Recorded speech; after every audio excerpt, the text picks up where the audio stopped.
un prix total pour toutes les prestations liées au Hajj, y compris la Hadia, dont il faut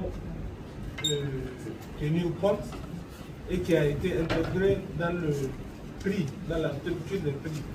Contrairement aux pratiques antérieures où la Hadia, c'est individuellement chaque pèlerin, une fois après arrivé à la Mecque, n'est-ce pas, ça quitte de chiffre qui fait que la Hadia doit être payée en ligne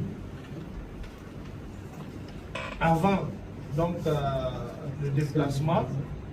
Et donc nous avons intégré ça dans le prix.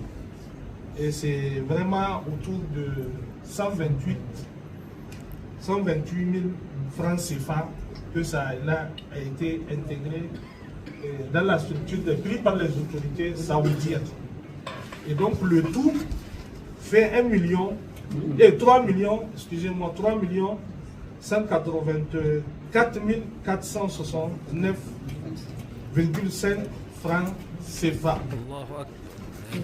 Alors, qu'est-ce qu'il faut tirer comme leçon et enseignement? Ce que nous avons donc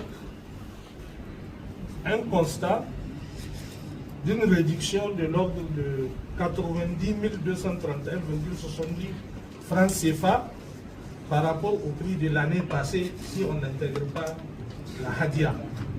Parce que l'année passée, le prix était de 3 184 000, excusez-moi, 3 146 541 francs CFA.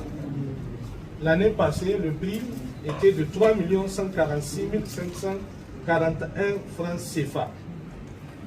Alors que le prix sans la Hadia est de 3 056 309,50 francs CFA. Donc quand on fait la différence, ça fait quand même une diminution, en tout cas nette, de 90 000 francs CFA. Maintenant, en intégrant la Hadia, donc ça va dépasser un peu de l'ordre de 37 928 francs CFA du prix par rapport à l'année passée. Ce qui, on peut le voir comme étant une sorte d'augmentation.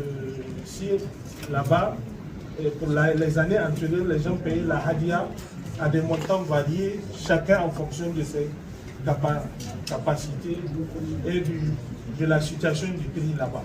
Alors que cette année, ça a été fixé. Je tiens donc à féliciter le COHO, les agences et l'ensemble des acteurs qui ont contribué et qui de façon vraiment responsable à travers un processus inclusif ont facilité ce processus-là. C'est un prix, le prix le plus bas au sein de l'espace de l'AES, mais également au sein de la sous-région. Et cela vraiment, c'est toujours dans la vision globale des plus hautes autorités de faire en sorte que, en tout cas, les services sociaux soient très accessibles et à moindre coût aux populations.